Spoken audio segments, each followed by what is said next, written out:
মাননীয় বিরোধী দলীয় নেতা বলুন।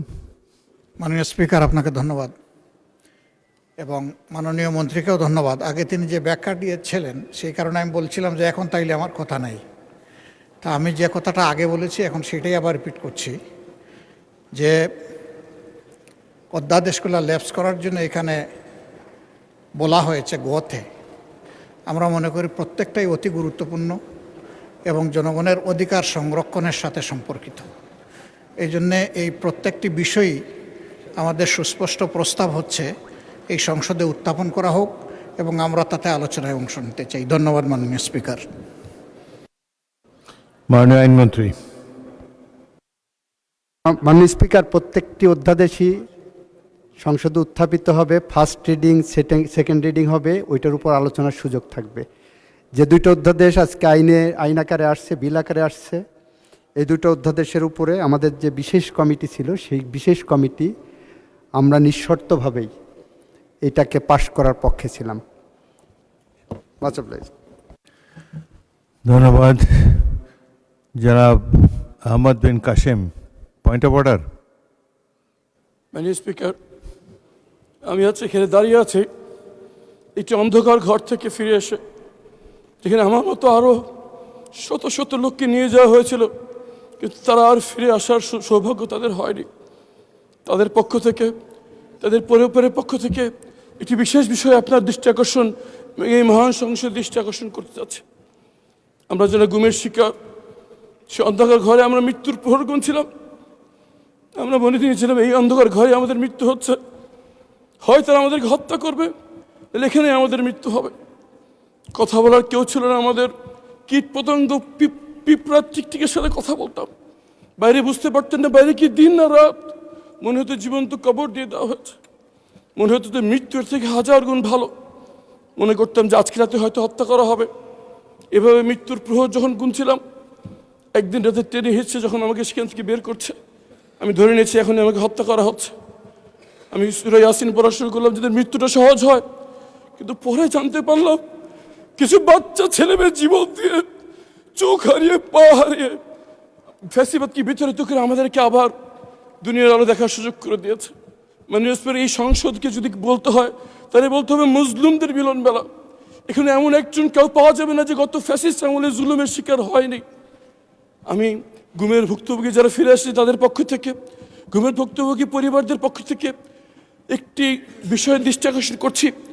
আমরা স্তম্ভিত হয়ে লক্ষ্য করছি আমাদের সাথে যা করা হয়েছে, এই জুলুম যেন এই বাংলার মাটিতে আর কোনোদিন না হয় সেই নিশ্চিত করার জন্য যে দুটি আইন করা হয়েছিল, গুম প্রতিকার এবং প্রতিরোধ আইন এবং মানবাধিকার কমিশন আইন, বিশেষ কমিটি এই আইনগুলো বাতিলের সুপারিশ করেছে। মাননীয় স্পিকার, কেমন করে যে নিজের গুমের শিকার ভুক্তভোগী,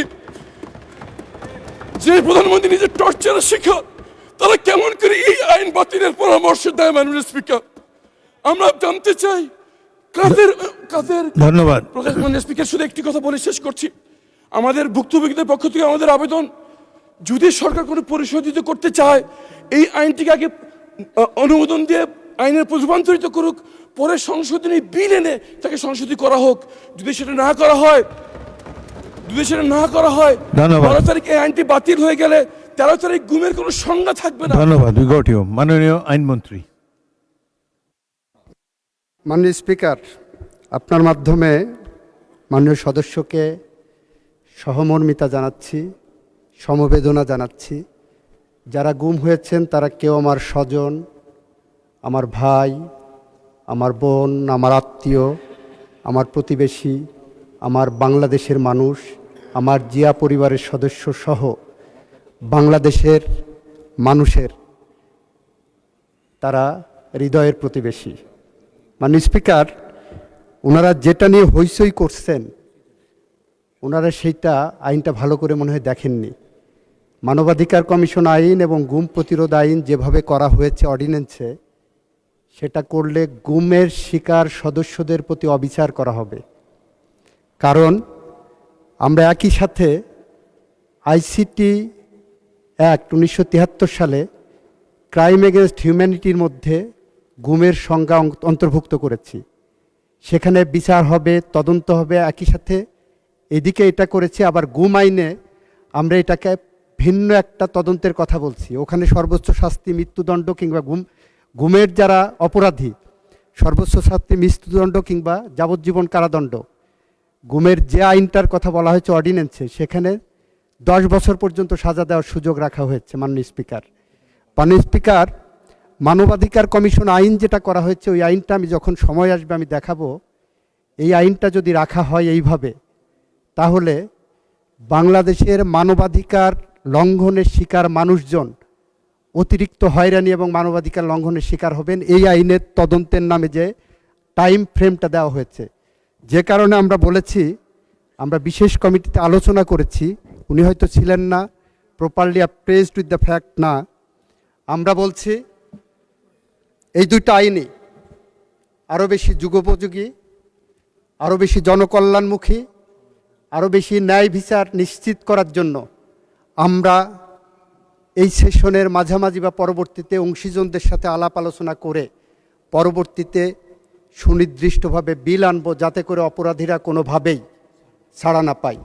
কারণ ব্যারিস্টার আরমান আমার ভাই, আমার স্বজন, আমার সহকর্মী।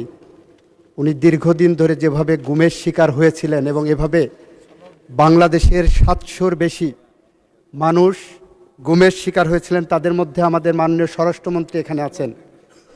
স্বরাষ্ট্রমন্ত্রী যেভাবে গুমের শিকার হয়েছিলেন, মৃত্যুর প্রহর গুনেছিলেন প্রতিদিন, তাকে যেভাবে পার্শ্ববর্তী রাষ্ট্রে ডাম্পিং করা হয়েছিল, যেভাবে উনি বিচারের মুখোমুখি হয়েছিলেন, যেভাবে উনি বাংলাদেশে ফেরত এসেছেন, এটা মনে করার কোনো কারণ নাই। গুমের সাথে জড়িত যারা অপরাধী ছিলেন, তারা কেউ আইনের ফাঁক দিয়ে বের হতে পারবে। সে কারণেই আমরা বলেছি, গুমের আইনে যে সাজা প্রেসক্রাইব করছেন, গুমের আইনে যে তদন্তের পদ্ধতির কথা বলেছেন, আর আইসিটি অ্যাক্টে যে গুমের ক্রাইম এগেনস্ট হিউম্যানিটির কথা বলেছেন, দুইটার মধ্যে যাতে সাংঘর্ষিক কোনো অবস্থা বিরাজমান না থাকে, সে কারণে এই আইনগুলো আমাদের যাচাই বাছাই করা দরকার। গুম আইনে আবার মানবাধিকার কমিশন আইনের তদন্ত সংস্থাকে রেফার করা হয়েছে। এই সবগুলো আমাদের যাচাই বাছাই করতে হবে এবং আমি আশা করব যাচাই বাছাইয়ের যে প্রক্রিয়া হবে, সেই প্রক্রিয়ায় ব্যারিস্টার আরমান সহ এই সেক্টরে যারা ভুক্তভোগী হয়েছেন তারা সদস্য হিসেবে থাকবেন এবং তাদের মতামত দেবেন। আপনাকে ধন্যবাদ মাননীয় স্পিকার। ধন্যবাদ মাননীয় সদস্যবৃন্দ। বিষয়টি অত্যন্ত গুরুত্বপূর্ণ, যেটি জনাব আরমান রেইজ করেছেন। আইনমন্ত্রী আশ্বস্ত করেছেন যে গুম নিরোধের জন্য কঠিন একটি আইন পরবর্তীকালে আনা হবে।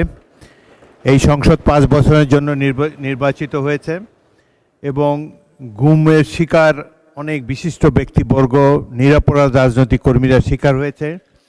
আমরা আশা করব সরকার এবং সরকার দলীয় সদস্যবৃন্দ, বিরোধী দলীয় সদস্যবৃন্দ মিলে এমন একটি কঠিন আইন করবেন, যাতে করে ভবিষ্যতে কোনো নাগরিককে গুমের শিকার হতে না হয়। আপনারা ধৈর্য ধরে অপেক্ষা করেন, নিশ্চয়ই এ ধরনের আইন এই সংসদ প্রণয়ন করবে। ধন্যবাদ সবাইকে।